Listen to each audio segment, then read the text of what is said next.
Good afternoon team members. இன்றைக்கி இந்த audio full and full refund agreement ரிலேட்டடாக தான் இருக்கும்.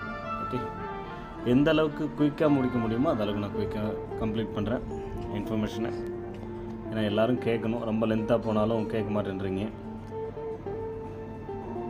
இந்த அக்ரிமெண்ட் ஃபார்ம் அத்தனை பேரும் சப்மிட் பண்ணியிருக்கணும். ரீஃபண்டபிள் வேணும்னு நினைக்கிற அத்தனை பேரும்.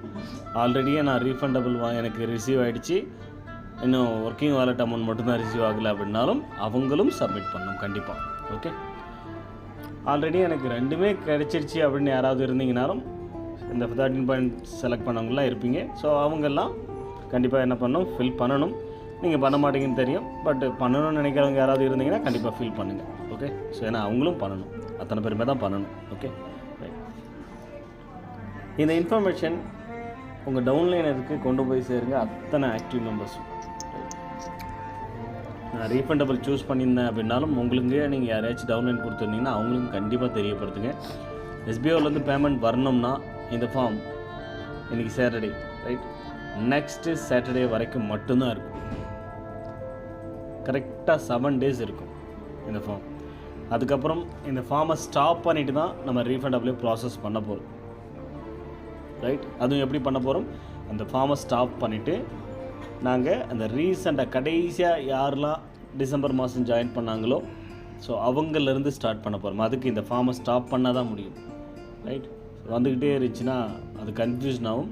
ஸோ கிளியராக இருக்கணும். ரொம்ப கன்ஃபியூஷன்ஸ் லாஸ்ட் டைமில் அவங்கவுங்க இஷ்டத்துக்கு அனுப்பிட்டு இருக்காங்க, நிறைய மிஸ்டேக் நடக்குது. ஸோ அதை உட்காந்து ஒவ்வொன்றதையும் மேனுவலாக செக் பண்ணுறதுக்குள்ளே பெரிய பிரச்சனையாகிடுது. அது ஒரு பெரிய வேலையை எடுத்துக்கிட்டு போயிட்டு டக்கு டக்குன்னு முடிக்க முடியல, அது ஒரு பிரச்சனையாகவே இருக்குது. ஸோ அதனால் இந்த ஃபார்ம் அத்தனை பேருமே சப்மிட் பண்ணணும். இது சப்மிட் பண்ணலைன்னா எஸ்பிஓ சைட்லேருந்து அவங்களுக்கு ரீஃபண்டபிள் கண்டிப்பாக ப்ராசஸ் பண்ண மாட்டாங்க. நான் ஆல்ரெடியே பிரிண்ட் அவுட் எடுத்து சைன் பண்ணி அனுப்பிட்டேன். இப்போ ஏன் பண்ணணும், நான் கரெக்டாக தான் அனுப்பியிருக்கேன், ஏன் பண்ணணும்னாலும் கண்டிப்பாக பண்ணணும். ஸோ இப்படி தான் வாங்கணும் அப்படிங்கிறதையும் கொடுத்துருக்காங்க. ஏன்னா லாஸ்ட் டைம் நம்ம பிரிண்ட் அவுட் எடுத்து அனுப்புறதுல நான் கரெக்டாக பண்ணிட்டேன்னு இந்த இடத்துல சொல்ல முடியாது. ஓகே, நிறைய பேர் இருக்கிற இடத்துல அதிகமான மெஜாரிட்டி எந்த அளவுக்கு போகுது, எஸ்பிஓ எப்பயுமே அதை தான் எடுத்துக்கணும் இல்லையா. ஒரு 10%, 20% பீப்புளை பெருசாக நம்ம எடுத்துக்க போகிறது இல்லை. சரிங்களா, மோஸ்ட்லி 10% நம்ம கண்டுக்கவே மாட்டோம். ஒரு 20% இருந்தால் கூட பெருசாக எடுத்துக்க மாட்டோம். 30%, 40%க்கு மேலே ஒரு விஷயம் நடக்குதுன்னா ஸோ அப்போ அதுக்குண்டான சொல்யூஷன் என்னென்னு யோசிப்போம். ஸோ அந்த மாதிரியான சொல்யூஷன் தான் இது. அத்தனை பேரும் ஃபில் பண்ணணும் அப்படிங்கிறது மட்டுமே 3 minutes பேசியிருக்கேன். டக்கு டக்குன்னு விஷயத்துக்கு போகலாம். ஸோ யாரெல்லாம் ஃபில் பண்ணணும், ரைட், நீங்கள் 13 பாயிண்ட் ரிஜெக்ட் பண்ண மெம்பராக இருக்கலாம், இல்லை உங்கள் ஐடி பிளாக்கில் இருக்கலாம், இல்லை நீங்கள் ரீஃபண்ட் டீம் சூஸ் பண்ண பர்சனாக இருக்கலாம். யாராக இருந்தாலும் கண்டிப்பாக ரீஃபண்டபிள் வேணும்னா கண்டிப்பாக ஃபில் பண்ணி தான் ஆகணும். Point number 1. ஓகே, ரீஃபண்டபிள் வேணான்றவங்க, ஓகே சார் நான் ஆல்ரெடியே தெரியாமல் கொடுத்துட்டேன், தவறுதலாக செலக்ட் பண்ணிட்டேன், எனக்கு வேண்டாம், என்னுடைய ஐடி ஆக்டிவேட் பண்ணி கொடுங்க, என்னுடைய ஐடி சஸ்பெண்டில் இருக்குது, பிளாக்கில் இருக்குது அப்படிங்கிறவங்க ரீஃபண்டபிள் ஆல்ரெடி எடுத்தவங்க கிடையாது. அதை தெரிஞ்சுங்க. ஆல்ரெடி எடுத்தவங்களாம் கொடுத்தாலும் உங்களுக்கு வராது, ஆக்டிவேட் பண்ண மாட்டாங்க. ரைட், தெரியாமல் கொடுத்துட்டேன், தவறுதலாக கொடுத்துட்டேன், எனக்கு இன்னும் ரீஃபண்டபிளாக எதுவும் கிரெடிட் ஆகலை அப்படிங்கிறவங்க நீங்கள் தாராளமாக ஆக்டிவேட் பண்ணுறதுக்கு ரிக்வெஸ்ட் கொடுக்கலாம். அது எப்படி அப்படின்னா எஸ்பிஓ கேர் எல்லாருக்குமே ஷோ ஆகும். அதில் போயிட்டு அதர்ஸ்னு ஒரு ஆப்ஷன் இருக்கும் இல்லையா, டாஸ்க்குன்னு ஒன்று இருக்கும், அதர்ஸ்னு ஒன்று இருக்கும். இந்த அதர்ஸ் அப்படிங்கிற ஆப்ஷனை செலக்ட் பண்ணணும். வேறு என்ன ஆப்ஷன் நீங்கள் மாற்றி செலக்ட் பண்ணாலும் உங்களுக்கு எடுத்துக்க மாட்டாங்க. ஓகே, அதர்ஸ் அப்படிங்கிற ஆப்ஷனை சூஸ் பண்ணி அதில் டிஸ்கிரிப்ஷனில் நீங்கள் டைப் பண்ண வேண்டியது ஒரே ஒரு line, I accept to continue SPO, I accept to continue SPO. இதுதான் நீங்கள் டைப் பண்ண வேண்டியது. உங்கள் ஐடியை நீங்கள் ஆக்டிவேட் பண்ணணும் எஸ்பிஓவில் அப்படின்னு நினச்சிங்கன்னா எஸ்பிஓ கேரில் போயிட்டு அதர்ஸ் ஆப்ஷனை சூஸ் பண்ணி I accept to continue SPO அப்படின்னு கொடுங்க. ஓகே, ஸோ இதுதான் நீங்கள் பண்ண வேண்டியது. இதை நீங்கள் பண்ணிட்டீங்க அப்படின்னா ஸோ உங்களுக்கு மோஸ்ட்லி டியூஸ்டே வெட்னஸ்டேவிலேருந்தே உங்கள் ஐடி ஆக்டிவேட் ஆக ஆரம்பிச்சிடும். ஸோ ஆக்டிவேட் பண்ணுறதுக்கு தேவையானது இதுதான். ஆல்ரெடி யாராச்சும் ரீஃபண்டபிள் வாங்கிட்டு இருந்தீங்கன்னா அவங்களுக்கெல்லாம் ஆக்டிவேட் ஆகாது. சரியா, சஸ்பெண்டில் பிளாக்கில் இருக்குது, நான் தெரியாமல் கொடுத்துட்டேன், இல்லை நான் செலக்ட் பண்ணேன், இப்போ எனக்கு வேண்டாம், நாங்கள் கண்டினியூ பண்ண விருப்பப்படுறன்றவங்களும் சூஸ் பண்ணலாம். ஓகே, ஸோ இந்த ஃபார்மை நீங்கள் ஃபில் பண்ணுறதுக்கு முன்னாடி இந்த ரீஃபண்ட் அக்ரிமெண்ட் ஃபார்மை நான் ரீஃபண்டபிள் வாங்கிக்கிறேன் அப்படின்னு நினச்சி ஃபில் பண்ண நினைக்கிறவங்களாம் பண்ண வேண்டியதெல்லாம் ஃபஸ்ட்டு உங்கள் நேம் ஸ்டாஃப் ஐடிலாம் பார்த்துக்குங்க. இது உங்களுக்கு தானே, உங்கள் ஐடி தானே, அந்த ஐடி தானே, ஏன்னா 4-5 ஐடி வச்சுட்ருப்பீங்க. எந்த ஐடிக்கு ரீஃபண்டபிள் கொடுக்கணும்னு நினைக்கிறீங்களோ அந்த ஐடி தானா அப்படிங்கிறதெல்லாம் கன்ஃபார்ம் பண்ணிக்கோங்க. ஓகே, இங்கே உங்கள் மொபைல் நம்பர் மிஸ்டேக்காக இருக்குது, மெயில் ஐடி மிஸ்டேக்காக இருக்குது, அதெல்லாம் கரெக்ஷன் பண்ண, அதெல்லாம் எதுவும் தேவையில்லை, கரெக்ஷன் பண்ண தேவையில்லை. ஓகே, ஸோ நீங்கள் பேங்க் அக்கௌண்ட் டீட்டெயிலை மட்டும் செக் பண்ணுங்கள். எப்படி பேங்க் அக்கௌண்ட் டீட்டெயில் மட்டும் கிளியராக செக் பண்ணுங்கள், கரெக்டாக இருக்கா. அக்கௌண்ட் நம்பர், ஐஎஃப்எஸ்சி கோட் ரொம்ப இம்பார்ட்டன்ட். இது ரெண்டும், அக்கௌண்ட் நம்பர், ஐஎஃப்எஸ்சி கோட், இது ரெண்டும் கரெக்டாக இருக்கா. அக்கௌண்ட் ஹோல்டர் நேம், அந்த அக்கௌண்ட் நம்பருக்குன்னு ஒரு அக்கௌண்ட் ஹோல்டர் நேம் இருக்கும் இல்லையா, அதை மென்ஷன் பண்ணுங்கள். சார் இந்த எஸ்பிஓவில் கொடுத்துருக்குற ஐடி அதுக்கு கொடுத்துருக்குற நேம் வேறு, அக்கௌண்ட் நம்பர் வேறு சார், கொடுக்கலாமா? தாராளமாக கொடுக்கலாம். பட் ஆனால் அக்கௌண்ட் நம்பருக்கு அக்கௌண்ட் ஹோல்டர் நேம் என்னவோ, பேங்க்கில் அந்த அக்கௌண்ட் நம்பருக்கு என்ன பேர் இருக்கோ அந்த நேமே எங்கள் அக்கௌண்ட் ஹோல்டர் நேமில் போடுங்க. அது கரெக்டாக இருக்கிற மாதிரி போடுங்க. ஓகே, உங்களுடைய பேன் கார்டு நம்பர், இந்த அக்கௌண்ட் ஹோல்டர் நேம் என்னவோ அந்த அக்கௌண்ட் ஹோல்டர் நேமுக்கு மேட்ச் ஆகிற மாதிரியான பேன் கார்டு நம்பர் என்னவோ அதை கொடுங்க. சார் எனக்கு அக்கௌண்ட் ஹோல்டர் நேம் இது, ஃபார் எக்ஸாம்பிள் சங்கர்ன்ற பேரில் அக்கௌண்ட் இருக்குது, அதை தான் நான் கொடுக்குறேன். பட் ஆனால் இவருக்கு பேன் கார்டு இல்லை சார், இது ரேர் தான். ஏன்னா பேங்க் அக்கௌண்ட் வச்சுருக்கிற எல்லாருக்கிட்டையுமே பேன் கார்டு இருக்கும், அதனால் அவங்களதே மென்ஷன் பண்ணிவிடுங்க. இன்கேஸ் இல்லைன்னா ஆல்டர்னேட் உங்கள் ஃபேமிலியில் யாருக்கு பேன் கார்டு இருக்கோ அவங்களுக்கு கொடுங்க. தாராளமாக அந்த மாதிரி கொடுக்கலாம். அவங்களுடைய பேன் நம்பரை நீங்கள் கொடுங்க. அதுலேயுமே பேன் ஹோல்டர் நேம்னு ஒன்று கொடுத்துருப்பாங்க, அதையும் கரெக்டாக மென்ஷன் பண்ணிவிடுங்க. அப்டேட் பேங்க் டீட்டெயிலில் இது எல்லாமே இருக்கும். ஓகே, அப்டேட் பேங்க் டீட்டெயிலில் போய்ட்டு இது எல்லாத்தையும் ஒரு தடவை செக் பண்ணிவிடுங்க, செக் பண்ணி ஃபில் பண்ணிவிடுங்க. ஓகே, இன்கேஸ் நீங்கள் அப்டேட் பண்ணுறீங்க அப்படின்னா கரெக்டாக அப்டேட் பண்ணிவிடுங்க. ஓகே, ஸோ அதனால் அக்கௌண்ட் நம்பர், ஐஎஃப்எஸ்சி கோட்லாம் கிளியராக பார்த்துக்குங்க, கரெக்டாக இருக்கா அப்படிங்கிறத ஒரு தடவை தெளிவாக செக் பண்ணிங்க. அக்கௌண்ட் நம்பர், ஐஎஃப்எஸ்சி கோடு, நேம், இது மூணும் கரெக்டாக இருக்கும்.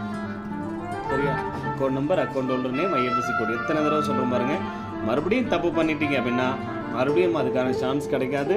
அது இப்போ எத்தனையோ பேருக்கு இப்போ ரீஃபண்டபிள் கிடைச்சிருக்கு, எத்தனையோ பேருக்கு ரீஃபண்டபிள் ஃபைல்டும் ஆகிருக்கு. ஏதாவது ஒரு ரீசன், நேம் மிஸ்மேட்ச் ஆகிறதுனாலையோ இல்லை அக்கௌண்ட் நம்பரில் மிஸ்டேக் இருக்கிறதுனாலையோ ஏதாவது ஒரு ரீசனால் கேன்சல் ஆகிடுது. நெட்வொர்க் இஷ்யூ கேன்சல் ஆனதெல்லாம் நாங்கள் அப்படியே பெண்டிங்லேயே தான் வச்சுருக்கோம்.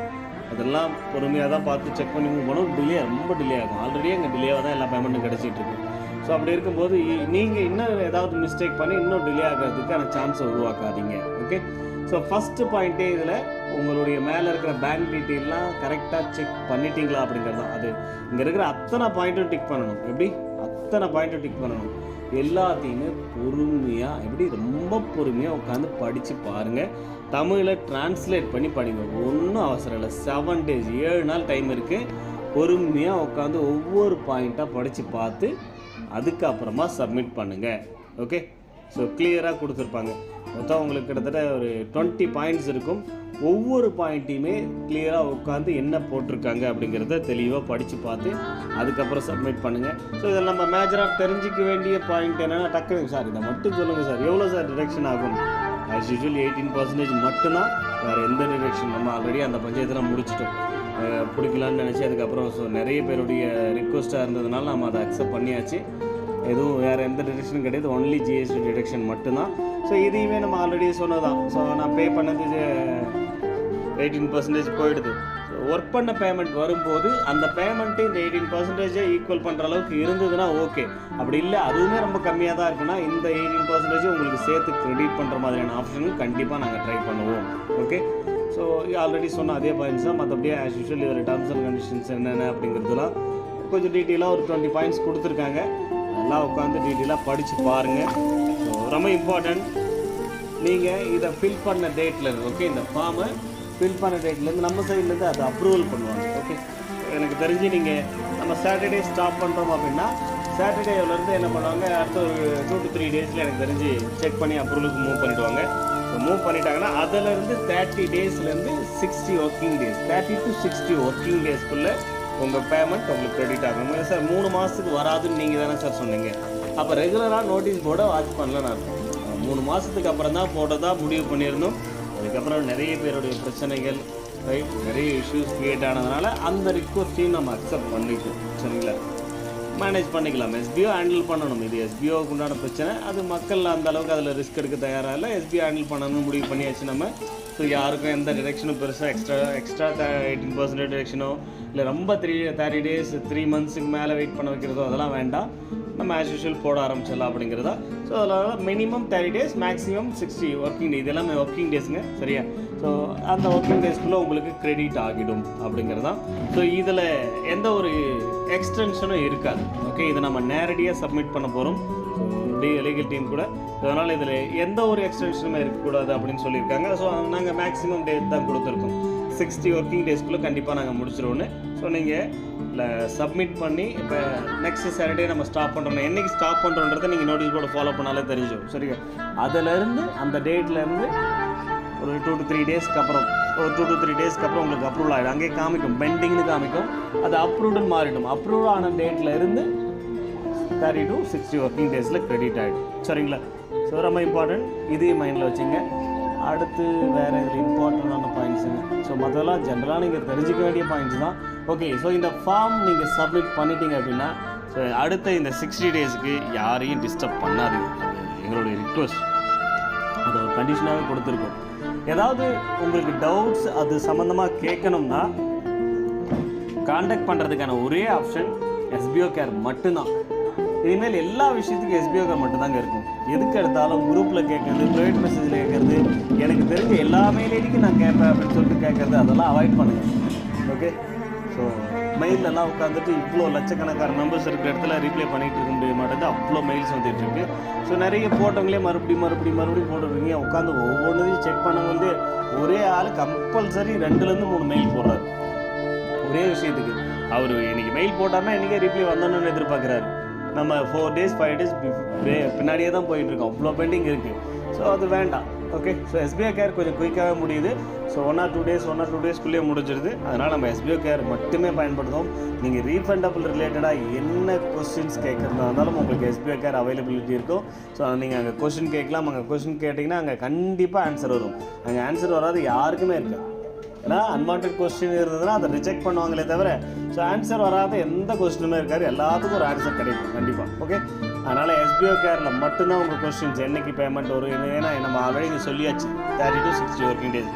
அதுக்குள்ளே உங்களுக்கு கிரெடிட் ஆகலை அப்படின்னா அதுக்கு நீங்கள் கான்டாக்ட் பண்ண வேண்டிய ஒரே ஆப்ஷன் எஸ்பிஓ கேர் மட்டும்தான். மற்றவங்களை உட்காந்து சும்மா நோண்டிக்கிட்டே இருக்காதிங்க, குரூப்பில் போட்டுக்கிட்டே இருக்காதிங்க. இன்னும் இது வரல, எனக்கு எப்போ வரும் ரீஃபண்டபிள் எப்போ வரும் அப்படின்னு சொல்லிட்டு கேட்டுட்டு இருக்காதிங்க. ஸோ எஸ்பிஓ நியூ ஒர்க்கை ப்ராசஸை ஸ்டார்ட் பண்ண போகிறாங்க. So at the same time உங்களுடைய இஷ்யூஸையும் சால்வ் பண்ணணுன்றதுக்காக தான் நம்ம இப்படி ஒரு ஆப்ஷன்ஸை ஸோ நம்ம முன்னாடியே கொடுத்துடலாம். 3 மாதம்லாம் வெயிட் பண்ண வச்சோம்னா அது இங்கே போகும். ஸோ அதுக்குள்ளவே அவங்களுக்கு கிளியர் ஆகிடணும் அப்படிங்கிறது. சைட் பை சைடு அவங்களுக்கும் கிளியர் ஆகணும், பழைய பெண்டிங்ஸும் கிளியர் ஆகணும், வித்ராவலும் நியூ வித்ராவலும் ஸ்டார்ட் பண்ணணும், ஓல்டு வித்ராவலும் கிளியர் ஆகணும், எல்லாமே முடிவு பண்ணியிருக்கோம். ஸோ நீங்கள் பண்ண வேண்டியது கிளியராக நோட்டீஸ் போர்டு இன்ஸ்ட்ரக்ஷனை ரெகுலராக ஃபாலோ பண்ணுங்கள் அப்படிங்கிறது மட்டும்தான் என்னுடைய ரிக்வெஸ்ட். ஸோ அதை ஃபாலோ பண்ணாமல் விடாதீங்க அப்படிங்கிறது தான். ஓகே, கிளியராக ஃபாலோ பண்ணி நம்ம என்ன இன்ஸ்ட்ரக்ஷன் கொடுத்தோமோ அதை ஃபில் பண்ணுங்கள். இந்த ஃபார்மை இனிமேல் ஃபில் பண்ணலாம். சரி, லாஸ்ட் டைம் இந்த ஃபார்ம் நான் அனௌன்ஸ்மெண்ட் கொடுக்கறதுக்கு முன்னாடி ஒரு சிலர் ஃபார்ம் கொடுத்த உடனே இன்ஸ்ட்ரக்ஷன் கொடுக்குறீங்க, அது எல்லாமே டெலிட் ஆகிடும். எவ்ரிதிங் எல்லாமே டெலிட் பண்ணியாச்சு. டெலிட் ஆகிடலாம் இல்லை டெலிட் பண்ணியாச்சு. நீங்கள் போய் செக் பண்ணி பார்த்தீங்கன்னா பெண்டிங்கில் காமிக்காது உங்களுக்கு. அது டெலிட் ஆகிருக்கு, மறுபடியும் நீங்கள் ஃபில் பண்ணுற மாதிரி தான் இருக்கும். ஸோ ஃபில் பண்ணி சப்மிட் பண்ணுங்கள். ஓகே, என்ன நினச்சிக்கிட்டீங்க கொஞ்சம் இந்த டிராஃபிக்காக பண்ணியிருக்கோம் அப்படின்னு நினச்சிங்க, அது கிடையாது. ஸோ இது அந்த அளவுக்குலாம் டிராஃபிக் க்ரியேட் ஆகாது. ஓகே, நம்ம ரெகுலர் டாஸ்க்கு மட்டும்தான் இந்த மாதிரி டாஸ்க்கு வித்ராவல் ரிக்வெஸ்ட்டு இது மட்டும்தான் அந்த மாதிரி டிராஃபிக் க்ரியேட் ஆகும். மேபி இன்றைக்கி நான் இந்த அனௌன்ஸ்மெண்ட் கொடுத்துருக்கேன் இல்லையா, இன்றைக்கி அந்த மாதிரி டிராஃபிக் க்ரியேட் ஆக கொஞ்சம் ஸ்லோவாக இருக்கிறதுக்கான வாய்ப்புகள் இருக்குது. நோ ப்ராப்ளம், பொறுமையாக வெயிட் பண்ணி எல்லா பாயிண்ட்டையும் படித்து பார்த்துட்டு எல்லா பாயிண்ட்டும் டிக் பண்ணணும். ஒரு பாயிண்ட் கூட நீங்கள் மிஸ் பண்ணக்கூடாது. அப்போ தான் உங்களுக்கு அது சப்மிட்டே ஆகும். ஸோ எல்லா பாயிண்ட்டும் டிக் பண்ணிவிட்டு சப்மிட் பண்ணுங்கள். ஸோ ஆட்டோமேட்டிக்காக உங்களுக்கு நெக்ஸ்ட்டு சாட்டர்டேலேருந்து 3 ஒர்க்கிங் டேஸ்க்குள்ளே அது அப்ரூவல் ஆகிடும். ஸோ அப்ரூவல் ஆனதுலேருந்து 30 to 60 ஒர்க்கிங் டேஸ்க்குள்ளே நீங்கள் என்ன பேங்க் டீட்டெயில் இங்கே கொடுத்துருக்கீங்க, பேங்க் டீட்டெயில் கரெக்டாக இல்லை அப்படின்னா அங்கே அப்டேட் பேங்க் டீட்டெயில் மூலிமா அப்டேட் பண்ணிங்க.